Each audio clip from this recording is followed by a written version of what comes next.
On ne va pas abandonner ce qui fait la force de l'Église.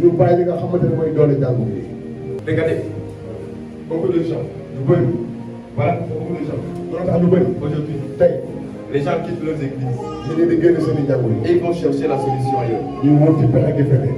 Tous les gens qui tombent malades dans ton église, ils doivent aller se soigner d'abord dans notre église avant de revenir. Mais est-ce qu'on ne prêche pas le même Jésus? Mais il y a quoi? C'est quoi le problème? Et puis les mêmes personnes là, ils vont se permettre maintenant de combattre, d'attaquer et de parler mal. Allez-y chercher Jésus, le vrai Jésus qui est mort et ressuscité. Ah oui, allez-y le chercher. Allez-y chercher le Jésus qui est mort et ressuscité. Excusez-moi, elle, quand elle est venue dans notre discussion un jour, je lui ai demandé, est-ce que tu pries? Elle me dit oui. Est-ce que tu parles à l'église? Elle me dit oui. Je lui ai dit oui. Tu parles dans quelle église? Elle me dit le nom de l'église. Mais elle allait mourir si elle n'était pas venue ici. Ça fait saigner mon cœur. Jésus, tu le prêches. Et puis les sorciers. Au moins ici, c'est Dieu même qui est venu, on peut comprendre. Parce que c'est Dieu lui-même qui décide. Mais c'était les sorciers. Comment les sorciers maintenant entrent dans une église?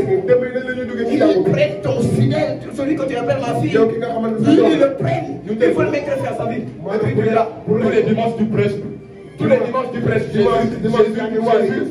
On est fatigué d'écouter. On est fatigué d'écouter, on vous voit. On est fatigué d'entendre, on vous voit.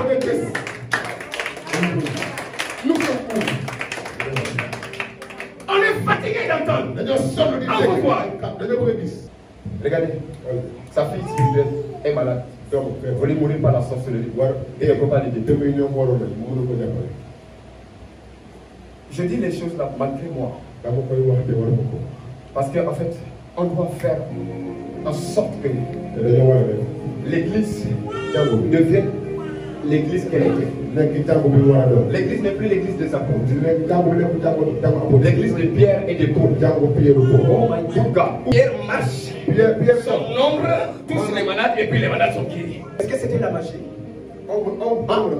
Paul prêche. Il transpire comme je transpire comme ça. Il enlève la sueur. Il essuie la sueur. Les gens prennent les mouchoirs. Ils le posent sur leurs malades. Et les malades sont en train de vivre. Où est cette force? Où est cette puissance? Comment est-ce que nous allons opérer dans la puissance? Si le peuple qui se lève, le peuple qui se lève et qui essaie de faire de nos pour suivre les pas de Jésus, pour suivre les pas du Maître, on les combat, on les maltraite, on les insulte, on cherche à les détruire, on cherche à les massacrer, à les écraser. Mais on ne mourra pas, on restera ici. On ne mourra pas. Si vous êtes fatigué de vivre, allez-y. Vous gaspillez le nom de Jésus. Vous gaspillez le nom de Jésus. Vous gaspillez le nom de Jésus. Vous parlez de Jésus, vous ne pouvez rien faire pour les gens. Vous gaspillez le nom de Jésus. Combien de personnes meurent aujourd'hui par la sorcellerie, par les démons? Combien de personnes? Ils vont à l'église et les sorciers viennent et ils les tuent. Où est le Jésus que nous servons?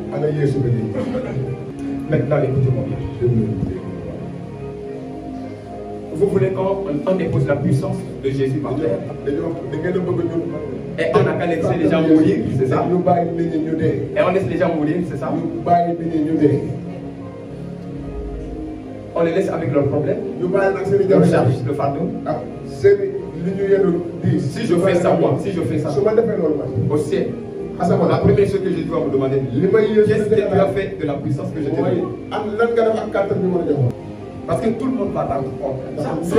Il faut mettre ça dans la tête. Même les prédicateurs, nous-mêmes qui prêchons, on sera devant Dieu pour être jugé.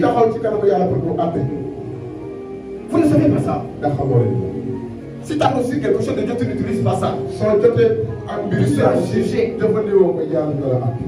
Moi là, comme je sais que un jour je vais faire face à Jésus, quelle est la personne qui va me décourager de le servir avec ce qu'il m'a donné? Et quand je serai devant Jésus, tu seras là avec moi. Tu seras là pour plaider ma cause. Tu seras mon avocat. Matos comprend. Je vais punir les démons. Je vais punir les sorciers. Et je vais détruire leur travail. C'est la mission que j'ai reçue de Jésus. Écoutez, essayez de me comprendre. Je prêche la parole de Dieu. Je ne parle pas de personne. Mon désir, c'est de voir tout homme de Dieu qui prêche Jésus vers les œuvres de Jésus. C'est mon désir et c'est ma prière. Parce que c'est ça qui fait la valeur de l'évangile. Et le nom de Jésus ne sera pas critiqué. Le nom de Jésus ne sera pas méprisé. Le nom de Jésus ne sera pas minimisé. Et tout le monde saura que le Jésus qui est ressuscité, il est assis sur le trône. Paul disait encore dans 1 Corinthiens le chapitre 2, verset 4 à verset 5. Ma parole et ma prédication ne reposaient pas. Écoutez attentivement. Ma parole et ma prédication ne reposaient pas sur les discours persuasifs de la sagesse, mais sur une démonstration d'esprit et de puissance, afin que votre foi soit fondée. Cela veut dire que pour que la foi soit fondée, il ne faut pas de simples discours. Il faut une démonstration d'esprit et de puissance. Pour que votre foi soit fondée, non sur la sagesse des hommes, mais sur la puissance de Dieu. Donc, quand Paul parle comme ça, cela veut dire qu'il y a des gens dont leur foi est fondée sur la sagesse des hommes. Mais Paul dit, moi j'ai fait de mon mieux. J'ai fait tout mon possible afin de ne pas vous prêcher un évangile rempli de discours, de méthodologie. Tu viens, tu structures bien ton message. Qu'est-ce que je dois parler? Qu'est-ce que je dois dire pour attirer l'attention? Qu'est-ce que je dois dire? Quels sont les mots que je dois utiliser? Quelles sont les phrases que je dois utiliser? Quels sont le thème? Quels sont les grands points et les petits points? Donc, tout cela c'est important. Mais ce qui est plus important, c'est la puissance qui se dégage à travers les paroles, qui se dégage à travers le Jésus que tu prêches. S'il n'y a pas de puissance, la foi des uns et des autres va reposer sur les discours de la sagesse humaine. Une foi bâtie sur les discours n'est pas fondée. Une foi bâtie sur les discours n'est pas une foi qui peut changer la vie d'une personne. C'est la démonstration d'esprit et de puissance qui change les vies. Moi qui vous parle, si je n'avais pas vu la puissance, je n'allais jamais accepter Jésus.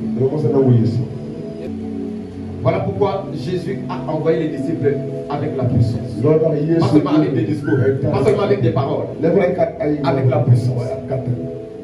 Aujourd'hui, la puissance sauve plus de gens que la parole.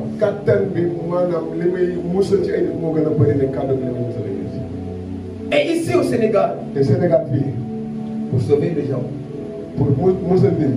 il faut l'amour et la puissance. Si ma prédication repose sur des discours, je ne fais pas la volonté de Dieu. Paul pouvait dire, soyez mes imitateurs. Comme je le suis de Christ. C'est-à-dire lui-même, il marchait exactement sur les pas de Jésus. Il faisait exactement ce que Jésus faisait. Au point qu'il pouvait dire aux gens, imitez-moi. Marchez comme je marche. Opérez comme moi. Parce que moi, j'opère comme le maire.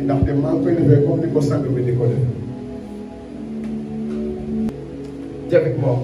Voilà. Nous n'allons pas laisser notre héritage. Je n'ai pas entendu. Nous n'allons pas laisser notre héritage.